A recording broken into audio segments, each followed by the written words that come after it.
Today, I am going to beat Pokemon Yellow using only Dragonite. It's a strange Pokemon in Generation 1 because it is the original pseudo-legendary, but there are so many things working against it from a design perspective. I'm going to make a case for why the Dragon type is not very good in Generation 1. First of all, there are only 3 Dragon types in the game, Dratini, Dragonair, and Dragonite, but Dragonite gets paired with the Flying type unlike its prior evolutions, and the Flying type takes away the resistance to electric moves, and it gives it a 4 times weakness to ice moves. The Dragon type continues to be weird because the game only features one move, which is Dragon Rage, so you can never get the same type attack bonus with Dragon type moves, and Dragonite does not learn a single Flying type move. So it doesn't get the same type attack bonus at all during this playthrough. Also, I will mention, even though it's not going to be relevant, the fact that the Dragon type deals special damage in Generation 1. This is weird because Dragonite has higher attack when compared with special. Its base stats are 91 HP, 80 speed, 134 attack, 100 special, and 95 defense. In Generation 1, it has a 15.63% chance to crit. Now, Dragon Rage is a great move if you get it at the start of the game, but Dragonite does not. It gets Dragon Rage at level 45, and that's going to take a really long time to access because Dragonite has the slow growth rate, by far the worst one for a solo challenge. Now, if you've been watching the footage and not just zoning out and doing something else, you will have realized that Dragonite also has a terrible starting set. Wrap, Leer, Thunder Wave, and Agility. I think it's pretty clear how Game Freak wanted you to play with this Pokemon. They want you to paralyze the opponent dropping their speed, use Agility to boost your own speed, use Leer to soften up the enemy, and then Wrap to completely frustrate your opponent into submission. It's a little bit weird to get both Thunder Wave and Agility since they're both serving a similar purpose, and you don't really need Leer if Wrap is going to get the job done, unless you need to use Wrap so many times that you would run out of PP before knocking the enemy's Pokemon out. And that is the case for Brock, so I'm kind of glad that Game Freak gave us Leer at the start of the game because I have a solution for the first gym leader that doesn't involve grinding to a ridiculously high level. The solution that hit me first for this playthrough was to level Dragonite to the point that it outsped the Onix naturally. This frees up 1 turn in the battle against Brock because I no longer need to use Agility to guarantee the outspeed. That gives me more time to use Leer to soften up Brock's Pokemon before going for Wrap. And minimizing the number of turns I need to use the normal move is critical because my PP is going to run low. You can see that here in Viridian Forest where I'm fighting Bugcatcher number 2. He has 2 Metapod, and they drain a lot of PP on Wrap, leaving me with only 7 uses of the move. Because of this, I didn't want to fight the 3rd Bugcatcher in the forest because I thought I would run out and then not be able to battle the final Bugcatcher. After all, backtracking to Viridian City is going to waste a lot of time. Defeating the mandatory Bugcatcher doesn't get Dragonite to level 9, and I went to Pewter City fighting the junior trainer inside the gym next. This fight was a little bit sketchy because Diglett is faster and it's doing decent damage. Luckily, I was able to take it out before losing. I could have gone for Agility on turn 1, and in retrospect, I think that would have been the better play. Still though, I'm able to pull through with a victory here. But Dragonite is level 9 and it has 22 speed, which is 1 less than Brock's Onix. With the slow growth rate, I wasn't sure that the Geodude would give enough experience to level up to 10, plus damage rounding thresholds are more effective at lower levels, so I decided to do additional training inside of Viridian Forest. Defeating the 3rd Bugcatcher raises Dragonite to level 10, and then I use an escape rope to return to Pewter City quickly. Now, let's face Brock.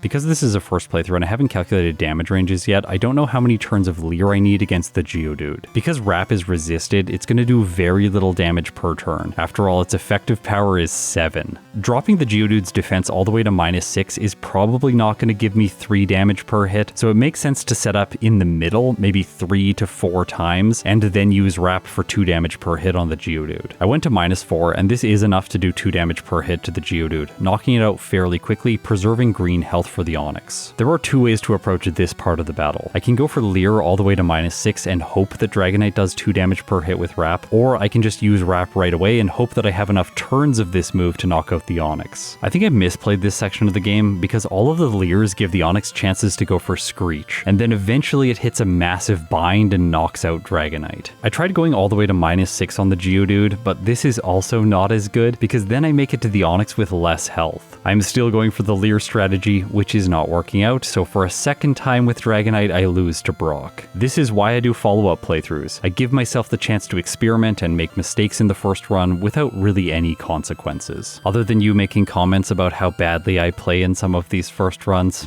yay, those are always really fun to read. Getting back to the experimentation, I go to -3 on the Geodude this time and then use Wrap to knock it out. I think this is the best way to do it at level 10. Onix is next, and I was still trying to go for Leer here. I really think I should have tried Wrap, but in this case, the Onix is ineffective. I'm able to use Leer to get it all the way to -6, and then with Wrap, I am able to slowly but surely knock it out. Dragonite gets a first gym split of 6 minutes and 41 seconds. The Boulder Badge boosts my attack by 12.5%, which does help increase Wrap's damage, but frustratingly, Brock's TM Bide is not useful in this section of the game. I still have to use Wrap to make it by all the trainers on Route 3. By the time I'm defeating Youngster Ben, I only have 9 uses of Wrap left over. I didn't think I could fight the Bug Catcher next because he has 4 Pokemon, and 2 of them know Harden. If I run out of Wrap at this point in the playthrough and I have to deplete the PP of Leer, Thunder Wave, and Agility, I might as well just restart the playthrough. Because of this, Dragonite is forced into fighting the Lass rather than the Bug Catcher. And after her, I don't have enough PP to make it through the following Bug Catcher, so I am forced back to Pewter City to heal. Luckily, these frustrations end once I reach Mount Moon because I can pick up the TM for Water Gun. A lot of Pokemon in Yellow skip this item because it's not really that good, especially with Bubble Beam just around the corner. But when Dragonite's only option is using Wrap with Leer, this move is definitely refreshing. Let's talk about Dragonite's move pool now. Through level up, it gets Slam, Dragon Rage, and Hyper Beam, all moves that are probably going to be useless during this playthrough. Although Hyper Beam's pretty good, Dragonite learns it at level 60, so it's really only going to be available for the final fights of the game, if at all. Through TM and HM, Dragonite gets access to Horn Drill, Body Slam, all 3 electric moves, and Fire Blast. The most disappointing thing about this collection of moves is that all of the good ones are special. Really, Body Slam is the only standout physical move. And this is one of the other contradictory design choices with Dragonite. It has better physical attack, but no real way to utilize that physical attack. If only it got access to moves like Dig and Earthquake. Inside Mount Moon, I fought 1 optional trainer, the Hiker, with 2 Geodude and 1 Onix. I figured a little bit more experience at this point in the run just made sense. The Fossil Super Nerd is easy. I pick up the Dome Fossil, defeat Jesse and James, and journey into Cerulean City. I have a choice to make. Do I fight the rival next, or do I fight Misty? The rival will be easy because I have access to a special move, plus I can trap his Pokemon with Wrap. However, I think Misty is the better of the 2 options, because defeating her is going to give Dragonite access to Bubble Beam for Route 24 and 25. Plus, we resist Water-type moves, so Misty is going to be stuck using Tackle.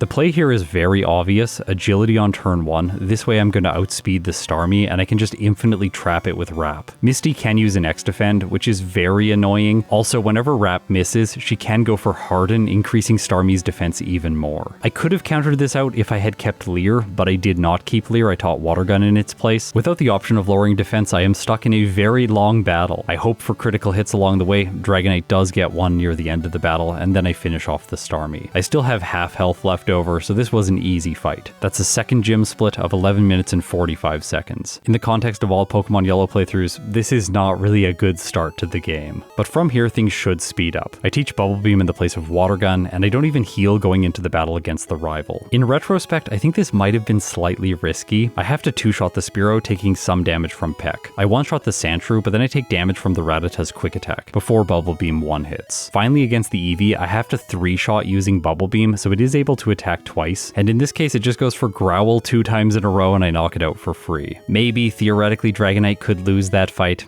maybe I should have healed before it, but I think overall I made the right choice. Churro also agrees. He has been so noisy this morning after I took away the Raycon case, which he apparently thought was the most fun toy of all time. I'm sure anyone else with cats can relate to this. You buy them some ridiculously plush, beautiful bed, and then they just sit in a random box that you have lying around in your house and refuse to use the bed. We buy them all kinds of fun little things to play with, and then the Raycon case ends up being the most interesting thing in the house. Okay, during Route 4, I want to talk about Dragonite in comparison with Venusaur, which I played last week. I think these 2 Pokemon feel very similar in the early game. They just lack the moves and the type coverage they need to get through this section of the game quickly. For instance, I have to 2-shot a bunch of these Pokemon even when using Bubble Beam, and that exposes Dragonite to a bunch of ways that it can get slowed down. It could get hit by Sand Attack from this Pidgey. The Nidoran female can waste waste additional time going for double kick. Not to mention the following trainer has an Ekans which survives and goes for wrap, and then his Zubat survives and uses supersonic. The more instances there are of annoying Pokemon like this during Route 24, the more likely it is that your Pokemon is going to take a blackout or a reset. Luckily, all of this awfulness is going to come to an end at the exact same time that it did for Venusaur. I defeat the rocket outside of Cerulean City, which takes a while. I defeat the rocket outside of Cerulean City, and I go for wrap on the Drowsy just to prevent it from going for hypnosis, which is another way that Dragonite could have its time slowed down. Another way that Dragonite could have its time massively slowed down in the early game. Okay, maybe it's not just around the corner, there is one more trainer I want to talk about first, Sandy. Can we one-shot these Pidgey with Bubble Beam? The answer is no, they survive with red health and have a chance to use Sand Attack. By the way, even if Dragonite started out with Dragon Rage, it would not be able to one-shot her Pokemon because each one of these Pidgey has 41 HP. The only way I could get around this is training to a higher level, and with a slow growth rate Pokemon that has these kind of stats, that doesn't make sense. Luckily, this is the last battle that's going to annoy Dragonite in the early game. On the SSN, I pick up the TM for Body Slam, and I teach it in the place of Thunder Wave. I could have deleted Wrap as well. Either way, the move that I leave on my set is going to be useless, because from here I'm going to be using Body Slam on pretty much everything with Bubble Beam for coverage against some ground and rock types. I didn't even heal going into the rival. This got a little bit scary when the Eevee survived, but it's not doing nearly enough damage with Tackle. Even with a crit, the rival wouldn't have been able to win. But what about Surge? Maybe he can cause problems? After all, Dragonite's type pairing means that Thunderbolt will deal neutral damage.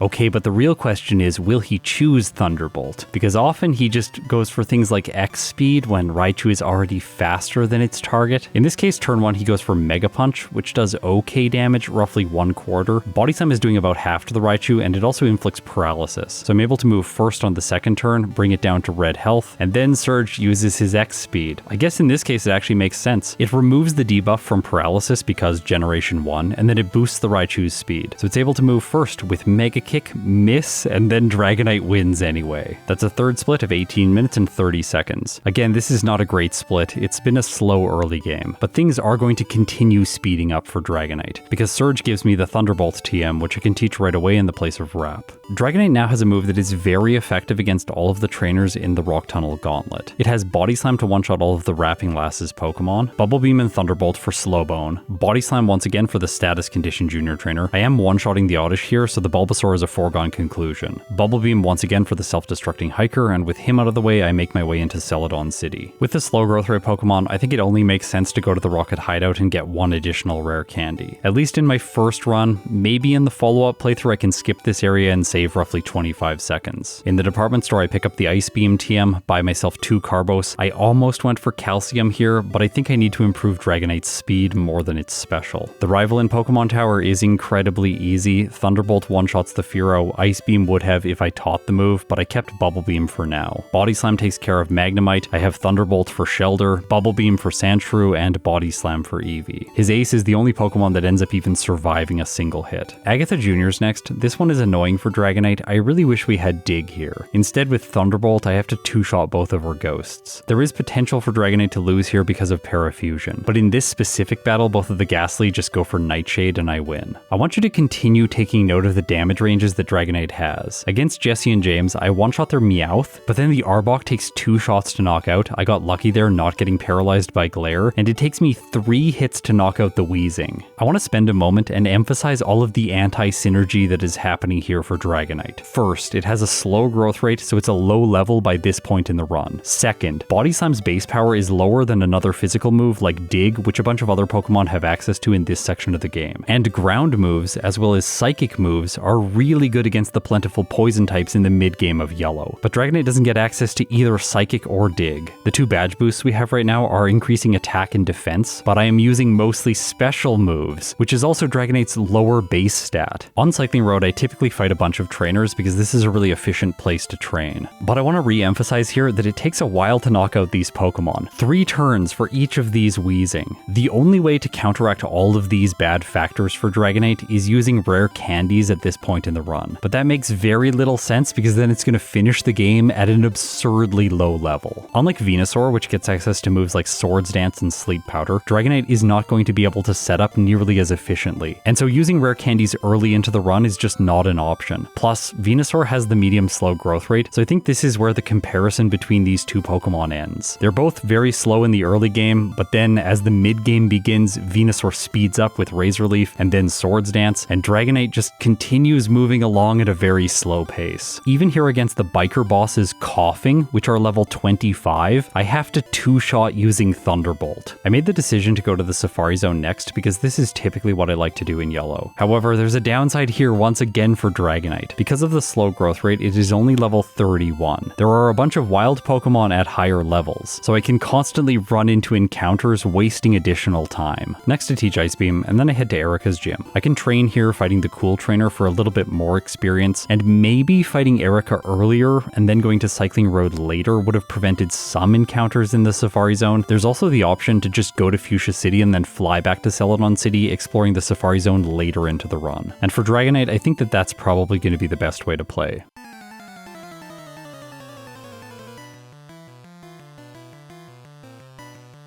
Erica leads with Tangela. I go for Ice Beam, and I'm not able to one-shot. I have to two-shot here. Weepinbell is next. Am I going to be able to one-shot? No. At least her Pokemon are just locked into Acid. They can't use their grass moves because they see them as not very effective. With Acid doing very little damage, Dragonite takes an easy win. During this battle, I actually thought to myself, did I get the overlay wrong? Can Dragonite actually learn Fly? I looked it up on Bulbapedia, and no, Dragonite can't learn Fly. I was right at the beginning of the video when I said this flying type gets no flying type moves. This really emphasizes just how much better Dragonite gets in Generation 2. It learns Wing Attack, which has base 60 power starting in Generation 2, and it also learns Fly, unlike here in Generation 1. There's two options for where to go next. I can either go to Silph or I can fight Koga. I decided on Silph. I can get an extra rare candy here, and that brings my total up to 7. I can also pick up additional vitamins like a calcium as well as one more protein. After using them, I decided to fight Rival 5 just to see if Dragonite might be able to pull this off. Its moves are pretty good against him. Ice Beam for Sandslash. I can't one-hit.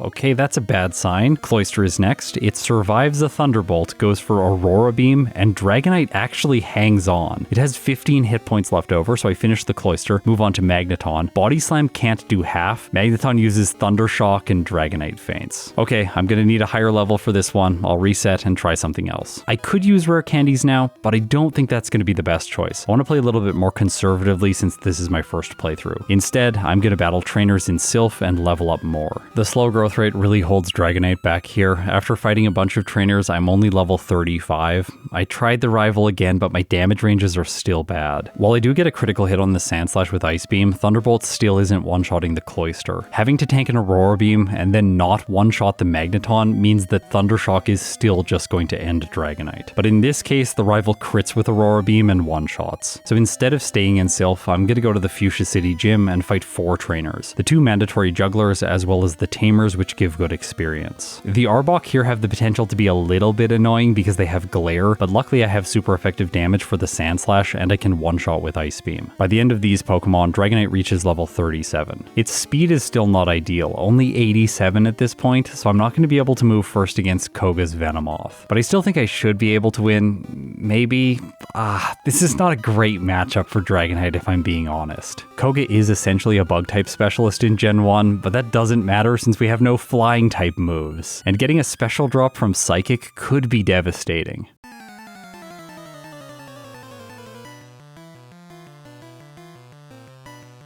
The question here is how many turns is it going to take Dragonite to knock out each of his Pokemon? I think it's going to be 2, so going for Ice Beam on turn 1 for the potential freeze is the safest way to play. And yeah, it's going to take 2 turns, but all following Venonats will survive 2 hits from Ice Beam, so I think I need to alternate between Ice Beam and Body Slam to have enough damage. And by doing this, I'm able to 2-shot the first 2 Venonats, but not the third, which survives on red health. By the time I knock it out, Dragonite is around half health for the Venomoth. Luckily, my special wasn't lowered. Turn 1, Koga's ace goes for double team. Ice Beam hits, and it does like a 5th? Okay, that's really bad. And I should have known that this wasn't the correct play because ice moves are not very effective against ice Pokemon. Venomoth continues using double team, Dragonite starts missing. I was really not liking how my odds were looking at this point, but then Ice Beam hits, freezes the Venomoth, and because of that, there is no way for Koga to recover. At this point in the fight, I realized I could have used one turn of agility earlier on to outspeed the Venomoth. I'm not sure if that's the right play though, because the Venonats can get very annoying with things like Toxic and special drops with Psychic. Maybe I'll reflect on this choice more in my second playthrough. I hope I have a better solution for Koga then. For now, I just lucked through with the status condition. Dragonite gets a 5th gym split of 34 minutes and 45 seconds. With Koga defeated, I have access to a bunch of really efficient trainers on Route 21. Thunderbolt makes all of these battles incredibly quick. In this area, there are 8 trainers. One of them has 6 Magikarp, so I'm always going to skip him, but 7 of them are pretty good. With Dragonite, I decided to fight 5, which gets me roughly 2.5 levels, but this is still not enough to block all of the wild encounters inside of Pokemon Mansion. On the basement floor, there are level 40, 43, and 46 Raticate, and level 41 Muck that can show up and delay Dragonite. This is a downside of the slow growth rate and the fact that Lorelei is probably going to be the scariest trainer in the entire game. Needing to prepare for her, I don't want to use rare candies prematurely, and that's also going to force me into the battle against Blaine at a quite low level. Can Dragonite pull this off at 40?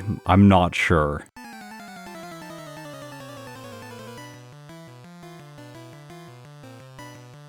As things stand, all 3 of his Pokemon outspeed Dragonite, but I can use one turn of agility and then I'll be moving first. Ninetales goes for Confuse Ray, but it doesn't mess me up on turn 1. Turn 2, Body Slam hits, and with the badge boost, I'm doing just under half. Ninetales goes for Flamethrower, luckily not burning Dragonite. My second Body Slam hits. I was hoping for the knockout, but I don't get it. Ninetales uses another turn of Flamethrower, bringing me just above half health. Dragonite snaps out of confusion, so Ninetales' Confuse Ray did absolutely nothing, and I knock out Blaine's lead. Rapidash is next, and this is typically Blaine's weakest Pokemon, but Growl in this case is actually going to be pretty good. I'll have to resort to using Thunderbolt or Ice Beam if I get hit by it, but Rapidash just misses Takedown, then goes for Fire Spin, misses for a second time, and I 3-shot. Arcanine is last. I'm using Thunderbolt by this point in the fight. It's honestly doing pitiful damage to Blaine's Pokemon, so I try using Body Slam to see if it's going to be any better. Dragonite gets a critical hit, doing a lot, taking Arcanine under half health. It also paralyzes. Arcanine chooses Flamethrower, bringing Dragonite down to 23 hit points. Okay, if I get another critical hit, I think I'm gonna win, but if I don't, I think that Blaine might get me. Dragonite goes for Body Slam, crits for a second time in a row, and the Arcanine faints. I'm going to return to Rival 5 now with Blaine's badge. It's boosting Dragonite's special, and as a result, both Thunderbolt and Ice Beam are going to do much more damage, not to mention all of the extra levels that I got. I can now one-shot the Sandslash as well as the Cloyster with Ice Beam and Thunderbolt respectively. Magneton, on the other hand, is a different story, but in this battle it does not have Thunder Wave, which is the move that makes it so scary in the final 2 battles. I can just 2-shot with Body Slam, one-shot the Kadabra, and then clean up the Flareon, which is ineffective against Dragonite. Giovanni's bad. I have nothing else to say about him. While I'm still in Saffron City, there's 2 more things to do. The first is pick up Mimic. I think this will be useful for Dragonite later into the run, but not right now. Sabrina is next.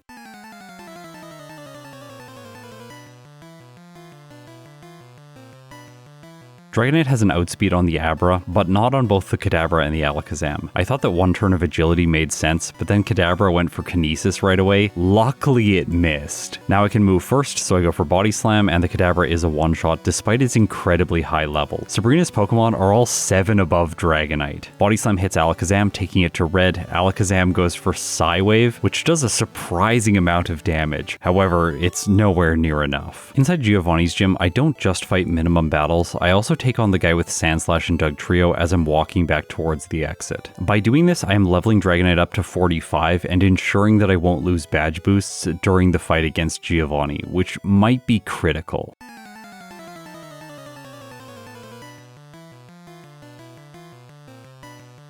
Giovanni leads with Dugtrio, and it is really bad against flying Pokemon. It has Dig, Sand Attack, Fissure, and Earthquake, so the only move I'm worried about is Sand Attack. Plus, Giovanni has a chance of being sponsored by Guard Spec, and in this case he goes for it on turn 1. I hope they're adequately funding his evil operations. This gives Dragonite time to get set up with 1 turn of agility, and then I go for Ice Beam, one-shotting the Dugtrio. Persian is next. I go for more agilities here to badge boost further, increasing the damage of Ice Beam. I want to ensure that I one-shot both Nidoqueen and Nidoking. Avoiding Thunder is nice, but it's far more important for Dragonite to avoid Rock Slide from Rhydon. Also, I haven't played a lot of Dragon types in Pokemon Yellow, and I have never played a Dragon Flying type. Because of that, I don't know how the AI interaction works with Thunder from Nidoqueen and Nidoking. Are they going to see that Thunder is not very effective against the Dragon type and not use it? Or are they going to check the Flying type first, see that it's super effective, and always use Thunder? I only set up to +4 with agility, and then I knocked out the Persian over 2 turns with Body Slam. So let's see what happens with the Nidos. Ice Beam does not do enough damage to knock out Nidoqueen, but Giovanni just uses another Guard Spec. Nidoking follows and it has higher special, so it's also able to survive Ice Beam. And then I get an answer to my earlier question. It chooses Thunder. However, it just misses and Dragonite knocks it out. Okay, perfect. Rhydon is last. I did level up before this Pokemon, so I lose my badge boost, and that means that Dragonite cannot one-shot with Ice Beam. But you know what happens? Giovanni goes for Guard Spec, and that gives me a very easy win over the final gym leader. How everything has occurred in this playthrough makes the final rival battle for Dragonite a little bit frustrating. So I just go for Ice Beam right away, one-shotting Sandslash as well as Execute, and Thunderbolt is strong enough to take care of Cloyster so I can avoid Ice-type damage. But Magneton takes 3 hits to knock out with Body Slam, and turn 1 it goes for Thunder Wave. Now in Generation 1 I can use Agility, reset my speed stat, and get rid of the Paralysis debuff entirely. However, whenever my Pokemon's stats are recalculated, the Paralysis debuff will be reapplied, which is really unfortunate because I level up as soon as I knock out the Magneton. I could have gone for another turn of Agility here, but I'll admit I was pretty annoyed. I just kept trying to spam Body Slam, and you know what, it's fine. I just one-shot the Kadabra and then Flareon comes out. It can't really do anything. I resist Fire-type moves, so it's only choosing Leer or Smog. Rival 6 is defeated, and Dragonite gets a split here of 43 minutes and 49 seconds. Lorelei is coming up, so do I want to do additional training in Victory Road? I thought that it was good to do at least a tiny bit, especially because I'm running into Wild Onix, because Dragonite again is just so underleveled because of its slow growth rate and the fact that I haven't been using rare candies. I fight Cool Water because he's fairly quick to dispatch when a Pokemon has Thunderbolt, and upon defeating him, Dragonite is level 48. I think this should be enough. I can use 10 of my 11 rare candies now to boost it from 48 all the way to 58 before taking on Lorelei.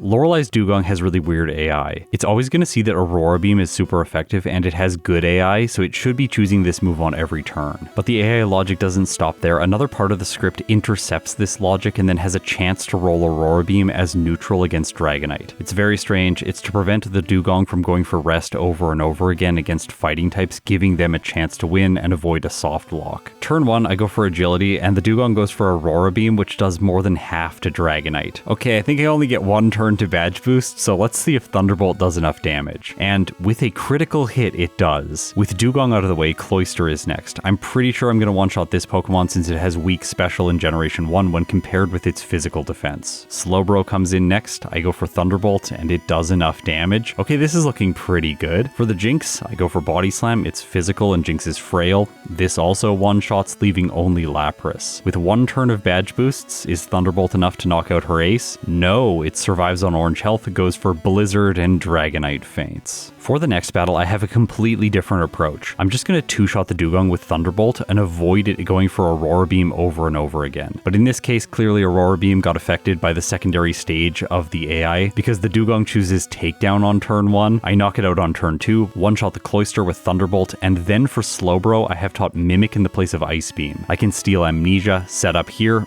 basically for free because Slowbro has Psychic Surf, Withdraw, and Amnesia. Asia. Once Dragonite's special stat is maxed out, then I start going for Thunderbolt again and finish off the remainder of Lorelei's team. Lacking Ice Beam for this guy is a little bit annoying, but Dragonite can just steal Dig from Onix and then use it against the Rock-type Pokemon here. It's a bit frustrating that during this fight, my Flying type does not have Flying-type moves for super effective damage, but Thunderbolt is essentially super effective against the Hitmons because their special stats are so low. Once again, slowing Dragonite down, the second Onix survives Dig with a sliver of health, so I have to 2-shot. And then the Machamp is not a 2-shot, but a 3-shot because it has decent special. Agatha is so annoying because she has so many status conditions. I'm gonna mimic Substitute here so that I can set up for free against the first Gengar without getting confused or paralyzed by Lick. That leaves the Gengar with only Lick and Mega Drain for damage, both of which are so bad against Dragonite. Because of this, I can set up fully. If she switches, it just takes away her Substitute and then I one-shot the Golbat. Gengar comes back out, it resets its Substitute, wasting a bunch of my time, but eventually I take it down. However, Haunter is more complicated. In Generation 1, Substitute doesn't block 2 of Agatha's status condition moves. Hypnosis, which both the Haunter and the final Gengar have, as well as Arbok's Glare. I get put to sleep with Hypnosis here from Haunter, and then it breaks my Substitute with Dream Eater. However, then Agatha switches out the Haunter and sends in Arbok. I finish it with 1 turn of Body Slam, probably because I got a critical hit. I don't think I would have without that. Haunter comes back in, I knock it out with Thunderbolt, and move on to the Gengar, saying no to Hyper Beam along the way. I had a choice here to reset Substitute, but I decided to not go for it. If I just spam Thunderbolt, I could critical hit, I could also paralyze, and I do inflict the status condition on turn 1. However, Gengar also goes for Hypnosis and successfully puts Dragonite to sleep. Then it confuses me, goes for Psychic, doing decent damage. I was hopeful that Dragonite would wake up, but it sleeps for a ridiculous period of time. When it finally does wake up, it hits itself, then gets put back to sleep by Hypnosis, and Gengar finishes it with Dream Eater. Losing a fight in this way is incredibly painful because the battle takes a very long time and then I just have to reset. Plus, there is a chance that this continues to happen against Agatha. Dragonite doesn't really have a way around it. Once again, no access to Psychic, as well as Dig or Earthquake, really is harming Dragonite's time. And by this point, the pseudo-legendary is over 50 minutes. Now, luckily for me, I am able to get everything to line up the way I need it to in the next battle and take a win against Agatha. Prior to Lance, I am going to give up Body Slam to have access to Blizzard. Then I have Thunderbolt for the Gyarados and Blizzard for everything else. This makes the battle against the Dragon-type specialist incredibly easy for my Dragon-type Pokemon. The Aerodactyl is able to move first against Dragonite, and it crits with Hyper Beam. However, Dragonite pulls through on orange health, one-shots with Thunderbolt, and then takes care of the Dragonite. I should mention here that there is significant downside against Lance's final Pokemon. If Dragonite misses with its Blizzard, then the other Dragonite has a chance to use Blizzard, which I'm sure will knock out my Dragonite. After all, Lance's Pokemon is a higher level. However, our stats are nowhere near each other if you compare the two. This is because of badge boosts, stat experience, and DVs. The AI does not get any badge boosts or stat experience, and the AI also does not have perfect DVs. They have 8 in all of their stats with the exception of attack, which has 9. With Lance out of the way, now there's only one more trainer left for Dragonite. Let's see how it can do in the final battle, which is typically the most difficult fight of the entire playthrough.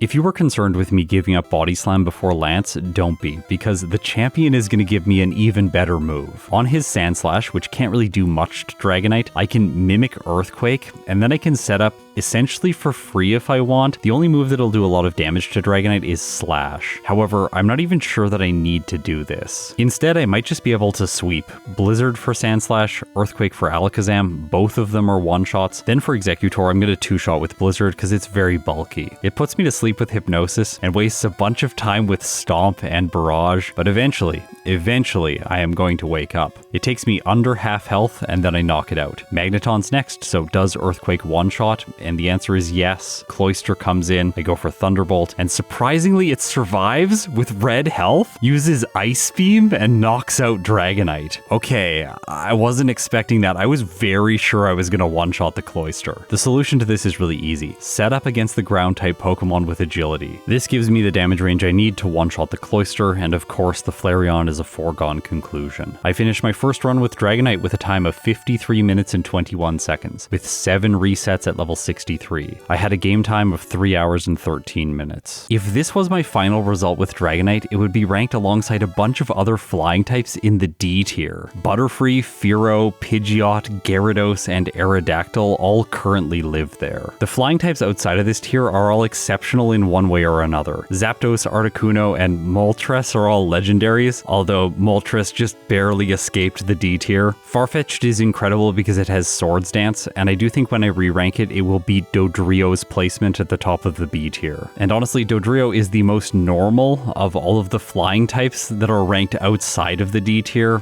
Farfetch'd is exceptional because it has Swords Dance. All of the other, like, standard flying types just seem to kind of collect in the D tier or below. Oh, I did forget to mention one other flying type, my favorite Pokemon, Venomoth. Anyways, let's get back to Dragonite's playthroughs and see just how much this flying type can shave off of its results. Hopefully, I'm going to be able to get it out of the D tier. I do think I am. I am optimistic that I am going to get it into the B tier, but maybe not the A tier. This thing is pretty slow for a lot of different reasons. But fear not, Dragonite fans, Zealous Pawn is here to help us optimize this second run. Also, I want to mention that there is a huge time save right at the beginning of the playthrough, which is so satisfying. During the first run, I was being too conservative trying to outspeed the Onix. I can just leverage agility to be able to outspeed, and that's going to be more than enough for Brock. However, I do need to ensure that a couple things are in place to make the battle a success. Number one, I need enough health to survive the hits from Geodude's tackle so that I can use enough turns of Leer to do 2 damage per hit. And there's an efficient way to make this happen. If I fight the first bug catcher inside the forest, both of his Caterpie are knocked out fairly quickly using Wrap, and I have enough PP left over for the mandatory bug catcher at the end of the forest. By the time I'm fighting Brock, Dragonite is only level 7. This is a slow fight, so I'm going to talk about the strategy in 1 second. I just want to take a moment to really say that this is how far we have come in the series in 5.5 years. If you had showed me this footage when I just started out, I would have said that this player was playing ridiculously risky. Like, there is no way that Dragonite should be able to do this. I probably would have fought Brock back then at level 13 and tried to win with Wrap, maybe even level 15. I would have just over-leveled and brute forced my way through it. I don't know, maybe I'm not giving myself enough credit, but I was a pretty bad player when I started these challenges. I think that if you consider me the only character in this entire series, there has been a lot of character development and growth. After all, I went from hating Charizard to liking Charizard. Never would have seen that coming. That's the ultimate twist. Okay, now let's get back to talking about Brock. First of all, Dragonite has 32 hit points, and Tackle from Geodude does between 5 and 6 damage per hit. Wrap will only do 1 damage to Geodude until I set up Leer 5 times. This means as long as Brock isn't missing with Tackle, he's going to do 25 hit points of damage, leaving Dragonite on 7 hit points by the time I start attacking with Wrap. This gives just enough margin of error that Geodude can attack one more time if Wrap misses, and Dragonite then will be able to move on to the Onix. It also gives just enough time to use 1 turn of Agility and then go through the entire fight on 2 hit points, but I only like to do this if the Geodude misses with Tackle. If it doesn't, I instead prefer knocking out the Geodude and then trying to use the agility on Onix. After all, it can just go for Bide or Screech or miss Bind on turn 1, it can even miss Tackle, plus it does less damage than Geodude does, so if it goes for its own Tackle, I'm not as worried. And Dragonite also is such a low level that even with the slow growth rate, it levels up once it knocks out the Geodude, gaining more health before Onix. And unlike Geodude, the Onix is never going to take 2 damage per hit. Dragonite would need to be level 9 to pull that off, and it would also need to set up Leer 5 times on the Onix. The only reason I'm going to go for Leer in this battle is just to stall out Bide. I know that Wrap is very good against a Pokemon that is using Bide, and that's probably the fastest way to play, but in this case, I want it to be as safe as possible. Even 2 to 4 damage dealt to Dragonite from Bide is not something that I want to deal with, because if Wrap misses once or twice, the Onix could knock Dragonite out. And in my experience, this battle is not very consistent at this level. I was winning roughly 1/3 of my fights, but my sample size is really small. I could see Dragonite's probabilities being higher here, however, I just wasn't experiencing that, and I didn't really want to play the early game over and over again with Wrap. It's not very much fun. By using this more refined strategy, Dragonite is able to pull off a 3 minute and 25 second Brock split. That's 3 minutes and 16 seconds faster than the first run. The pseudo legendary is now almost twice as fast in the early game. For Route 3, it only makes sense to fight the Lass. I still do need to go back to Pewter City and replenish Rap's PP. There is the potential to use some Leers here and still squeeze through Route 3. I was trying to do that, but it didn't work out because Rap is awful and loves to miss. Of course, Misty before Nugget Bridge, it doesn't make sense to do anything any other way.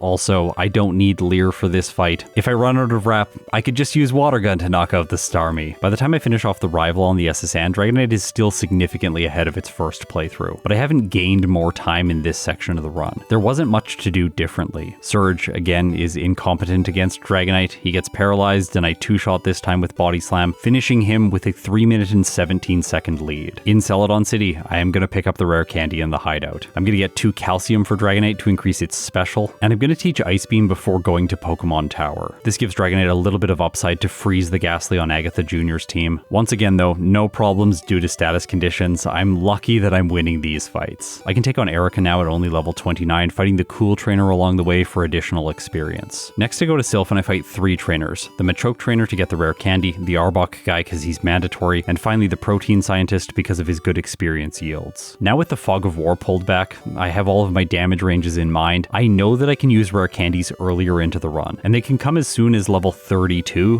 where I use 6 of them, boosting Dragonite up to level 38 before the rival. With some fantastic results, like Charizard for example, I have backtracked out of Silph and then come back later in the playthrough, but when this can be avoided, I think it should. Using rare candies before the rival with Dragonite gives me better damage ranges on both the Sandslash and the Cloyster, although these are not perfect. Dragonite has a 97.8% chance to one-shot the Sandslash, which I fail in this playthrough, and then it has an 89.2% chance to one-shot the Cloyster, which luckily Dragonite gets. I have to two-shot the Magneton, but again I'm not that scared of it, and from there the rest of the battle is easy. Because in the first playthrough I was only faster than Sabrina's Abra, I think it just makes sense for Dragonite to fight her now with 1 turn of agility at the beginning of the fight. Abra is pretty bad, it can miss Flash, and then from there, once I've set up my speed, I can just sweep with Body Slam. She could be a problem if she chooses good moves and gets an accuracy drop, but in most cases, she's not going to do much. Oh, another really devastating Psywave. Still not enough for her to win though. So for now, the perfect Dragonite follow-up run continues. Koga is my least favorite fight outside of Brock until this point in the game. I have to two-shot every single Venonat and then 3-shot the Venomoth. Although, if the Venonats do get a special drop, it will badge boost my attack and give me a 2-shot on the Venomoth. There's also just a lot of ways that Koga can fail. For example, he can waste a turn with Toxic, which doesn't really do much when I'm knocking out his Pokemon fairly quickly and not using a 2-turn move like Fly. He can also replace any of his Pokemon's moves with X Attack, which essentially does nothing because I'm 2-shotting. Also, since I have a 3-hit and I have not had my special altered during this fight, I'm going to go for Ice Beam on turn 1 to increase the chances that I win against the Venomoth. If I freeze here, then I essentially win for free. Oh, also, Dragonite can get critical hits, and it does on turn 2 against Venomoth, so Koga's defeated. Still a perfect run. Now everyone, remember the wild encounters that I could get in Pokemon Mansion? I want to avoid those. So if I fight Psych and level Dragonite up to 43, then I can use rare candies when I pick up this Carbos anyway, and these boost Dragonite up to level 45. It can now avoid all but the highest level Raticate in the basement. There are also 2 rare candies here, and I'm going to pick up both of them and use them right away before taking on Blaine. I have to say, it would be so nice to get level 48 before this fight. Look at my current damage ranges. 61.5% against Ninetales, 83% against Rapidash, and 79.9% to 3-shot the Arcanine. At level 48, I 2-shot the first 2 Pokemon and 3-shot the Arcanine. It is so much cleaner. Still, Dragonite doesn't really need that much help here since Blaine's Pokemon are fairly ineffective against it. Unless the Arcanine gets a critical hit, it does here. I got a crit too though, and then the takedown recoil gives me the damage range I need to finish it off. Before Giovanni, I am not going to fight additional trainers. Instead, I'm going to teach Blizzard in the place of Ice Beam. With no turns of setup, Blizzard has to crit to knock out the Nidos in 1 hit each. With 1 turn of agility, this jumps up to 58.8 and 49.1 respectively, and with 2 turns of setup, it's a guarantee provided Blizzard doesn't miss. My strategy for this fight is setting up against the Persian to avoid Sand Attack, and then sweeping the rest of Giovanni's team. For Rival 6, setup is unnecessary. What I'm hoping here is that the Magneton goes for Thunder Shock instead of Thunder Wave. And in this case, it does. Okay, perfect Dragonite run, still going strong. In Victory Road, look at the splits. I am 9 minutes and 16 seconds ahead of my first run. This is night and day. Before the league though, I am going to fight 2 more trainers, and there's a little bit of a cute interaction here. I fight Cool Water first, and this levels Dragonite up to 51. Then I use a single rare candy, going up to 52, 2 and battle Victoria Bell for a little bit more experience. But I'm not going to be using any more rare candies, I don't have any left over, and I'm also not going to battle any more trainers. I'm going to simply fight Lorelei at this level, which is 6 levels lower than last time. The damage ranges here are not great. I have a 41.6% chance to one-shot the Cloyster, but I'm going to be playing roughly the same strategy I did last time. Although because I taught Blizzard earlier, I have had to give up Body Slam for Mimic. If I two-shot the Dugong and avoid Aurora Beam and one-shot the Cloyster, then I've essentially won unless the Slowbro gets really lucky. I'll set up Amnesia and then crush the remainder of Lorelei's team. I guess the other way I can lose here is a critical hit against the Lapras. But don't worry, Dragonite doesn't get one. This guy should be easy, but hilariously the Machamp goes for Submission, a move that it very rarely chooses, and then it crits with Strength and does pretty good damage. This actually woke me up a little bit. I was sort of snoozing at this point in the run, just like, la-di-da, he's gonna be easy. Well, actually, Jump Scare, he's kinda scary sometimes apparently, but not enough to defeat Dragonite. Now, Agatha is really frustrating, but I do think the substitute strategy is the safest way for Dragonite to play against her. Setting this up minimizes so much downside from Supersonic and Confuse Ray, as well as Paralysis from Lick. I know that Agility counters out the Paralysis debuff, but the 2 extra turns to get Substitute is just really worth it. Then I set up with Agility, and because of my current level, which is 54, I'm going to retain my badge boosts through this fight. This is what the rare candy sandwich in Victory Road did. The cool trainers on either side of the rare candy ensure that I level up after Bruno's final Pokemon, Agatha's final Pokemon, and Lance's final Pokemon, and then right before the Flareon in the champion battle. So that means I have my badge boosts left over for the champion's Cloyster. As you saw last time, Agatha can dish out very long resets for Dragonite. In this case, I don't knock out the Arbok in one hit, it survives a Thunderbolt, and then goes for Glare, paralyzing Dragonite. I can't use another turn of Agility to counter out the speed debuff because I have already set up fully, and the final Gengar is 6 speed faster than Dragonite. It's able to go for Psychic, break my Substitute, Blizzard hits doing almost half, Gengar confuses Dragonite, it hits itself, Gengar uses Psychic, bringing Dragonite to orange health, Dragonite makes it through Confusion, but unfortunately Paralysis prevents another attack, and then Gengar uses Dream Eater. This can happen where Agatha just goes for useless moves. I hit with another Blizzard, bringing the Gengar down to low health. She replaces its move with a Super Potion, which doesn't heal enough. Dragonite doesn't hit itself, gets a critical hit, and Blizzard finishes off her final Pokemon. That fight really got my heart racing, but the Lance fight really doesn't. Thunderbolt and then Blizzard 4 times. You might think there would be the option to maybe boost with Agility to get a similar damage range against the Aerodactyl with Thunderbolt and have a little bit more consistency, but with 1 turn of Agility, Thunderbolt still has a lower percent chance to knock out when compared with Blizzard. So Thunderbolt, Blizzard 4 times ends up being the better strategy. For the champion, set up Agility. This badge boosts your defensive stats, which helps if the Sandslash uses any move other than Slash. And in this case, it's going for Fury Swipes. I set up all the way to +6, Steel Earthquake. The Sandslash still just uses Fury Swipes, and then I start to sweep. Blizzard for the Sandslash, Earthquake for the Alakazam, 2 Blizzards for the Executor, which misses Barrage. Perfect. Much less annoying than last time. Earthquake 1 hits the Magneton, Thunderbolt takes care of Cloyster, and Earthquake destroys the final Flareon. Dragonite gets a perfect follow-up playthrough with a time of 40 minutes and 47 seconds, with 0 faults at level 57. In this run, I had a game time of 2 hours and 41 minutes. Don't worry, Zealouspawn was able to get a better time with Dragonite, 38 minutes and 46 seconds. Also a perfect Dragonite playthrough, although I will mention that his previous time that he was comparing against was 2 seconds slower than my perfect Dragonite playthrough, and I'll also mention that his screenshot is incredibly ugly.